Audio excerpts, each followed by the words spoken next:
அதில் ஒரு 40 பேர் இறந்துட்டாங்க. அவங்களோட உயிர்களை யாராலையும் திருப்பி கொடுக்க முடியும். நஷ்டஈடு கொடுக்கலாம்.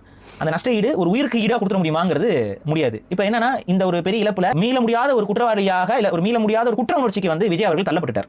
விஜய் காலில் விழுந்து மன்னிப்பு கேட்டாருங்கிற அந்த ஒரு விஷயம் உண்மையாகத்தான் எல்லாருமே சொல்றாங்க. ஒரு குறிப்பிட்ட நபர் அவர் வந்து குடும்பமே இழந்திருக்காரு, மனைவியும் பிள்ளைகளும் இழந்தாரு. அவர் காலில் அவர் விழுந்து மன்னிப்பு கேட்டதாக சொல்லப்படுகிறது.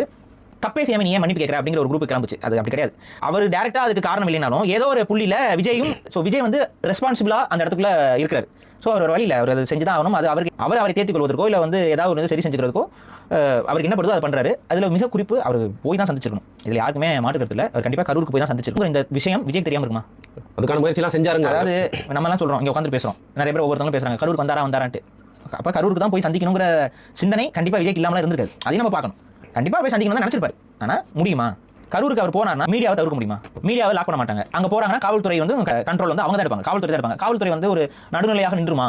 சப்போஸ் அங்கே உள்ள வந்து யாராவது ஒருத்தன் விஜய் மேலே கை வைக்கிற மாதிரியோ, விஜய் திரும்ப ஒரு கலவர சூழலையோ, இல்லை வேற அரசியல் வந்து ரொம்ப டாக்ஸிக்கான ஒரு கேம். ஒரு 4 பேர் உள்ளே இறக்கிட்டு விஜய் வந்து நல்லா லெஃப்ட் ரைட் வாங்குங்க அப்படின்னா என்ன ஆயிருக்கும்? பொலிட்டிக்கல் கெரியரே முடிச்சு வைக்கிற ஒரு நிகழ்வாக இருக்கலாம்ல. ஸோ அவர் அதில் ரொம்ப ஒரு சூதானமாக தான் அவர் முடிவு எடுக்கணும். இது அவருடைய முடிவு தான். நம்ம ரொம்ப பார்க்காமே விட்டுட்டு இருந்தாலும் அதுவும் நெகட்டிவ் ஆகுது. பார்த்து ஆகணும். இப்போ யாராவது அது வந்து கடந்து போனாங்களா கொஞ்சம் யோசிங்க. இப்போ அவர் அவங்க வீட்டுக்குலாம் போனார்னா இது எப்படி சாத்தியப்பட்டுன்னு நினைக்கிறீங்க? ஒரு வீட்டுக்கு போறாரு, கரூரே கூடிடும். கரெக்டா? ஓவர் அட்டென்ஷன் இருக்கும். மீடியாவை தவிர்க்க முடியாது, போலீஸை தவிர்க்க முடியாது. இப்போ அங்கே வந்து விஜய் அழுது ஆரம்பிங்க என்ன ஆகும்? அப்போ அவர் அழுததாக சொல்றாங்க, அவர் வந்து ஒருத்தர் காலில் விழுந்ததாக சொல்றாங்க. இதெல்லாம் வந்து அவர் பப்ளிக்ல வச்சு பண்ணிட்டு இருந்தா என்ன ஆயிருக்கும்? அவரோட கெரியர் க்ளோஸ் ஆயிருங்க. பொலிட்டிக்கல் கெரியர் க்ளோஸ் ஆயிரும். பட் மெயின் கல்பிரேட்டை பற்றி பேசவே மாட்டீங்க. இடம் கொடுக்காம கொடுத்தாலும் ஒரு மொக்கையான இடம், சின்ன இடம், செவரு ரொம்ப சின்னதாக இருக்க இடம் கொடுக்குற மாதிரி அதை அப்படி தான் பண்ணுவாங்க. திமுக செய்யறது அரசியல்ங்கிறது எத்தனை முறை நம்ம சொன்னா புரியும் மக்களுக்கு?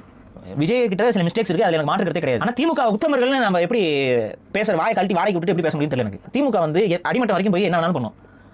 அங்கே போய் ஏதாவது அடிச்சு பண்ணிட்டாங்க என்ன பண்ணுவீங்க? ஒரு சின்ன கலவர மாதிரி பண்ணிட்டாங்க என்ன பண்ணுவீங்க? எவனா ஒரு அறுவலை தூக்கி வந்துட்டாங்க என்ன பண்ணுவீங்க? என்ன பண்ண முடியும்? இல்லை பொதுமக்கள் இன்னும் 2 பேருக்கு ஏதாவது ஆயிடுச்சுன்னா என்ன பண்ணுவாங்க? அங்கே எனக்கு தெரிஞ்சு விஜய்க்கு வந்து ஆப்ஷன்ஸே இல்லைங்க. ஒன்றா சந்திக்கணும், இல்லைன்னா சந்திக்காமே கடந்து போகணும்.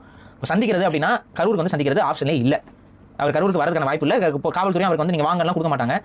அவங்க பர்மிஷன் லெட்டர் கொடுத்தாங்கன்னா பர்மிஷன் லெட்டர் இதெல்லாம் இருக்குது பார்த்தீங்களா, மக்கள் மீது ஒரு நம்பிக்கை இல்லைன்னு கிளப்புறீங்க.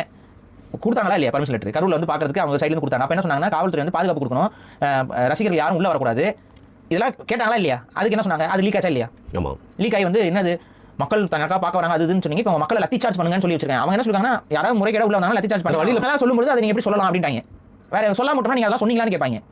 ஸோ இங்கே நடக்கிறது பாலிடிக்ஸ். இந்த பாலிடிக்ஸில் விஜய் வந்து காலை எடுத்து வச்சிட்டாரு, சகதிக்குள்ளே கால் எடுத்து வச்சாச்சு, உருண்டு தான் ஆகணும், ஊருங்க அவ்வளோதான். ஒரே ஒரு விஷயத்தில் விஜய் அவர்கள் என்ன அங்கே சொல்லியிருக்காருன்னு நமக்கு வந்து தகவல் என்னன்னா, உங்கள் குடும்பத்தில் இருக்கக்கூடிய நல்லது கெட்டது எல்லாத்தையும் நான் தனிப்பட்ட ரீதியாக எடுத்து செய்வேன் அப்படின்னு ஒரு உத்தரவாதத்தை அவர் கொடுத்ததா சொல்றாரு. உங்கள் வீட்டில் ஒருத்தனா இருந்து இந்த 40 குடும்பங்களையும் வந்து நான் பார்த்துக்கிறேன் அப்படிங்கிற மாதிரி விஜய் ஒரு உத்தரவாதம் கொடுத்ததாக. அவர் காப்பாற்றுறாரா இல்லையா நமக்கு தெரியாது. அது காப்பாற்றுறாரா இல்லையாங்கிறது அவருடைய குணத்தின் அடிப்படைப்பட்டது அப்படின்னு நான் சொல்றேன். அவரால் முடியும், நினைச்சா பண்ண முடியும்.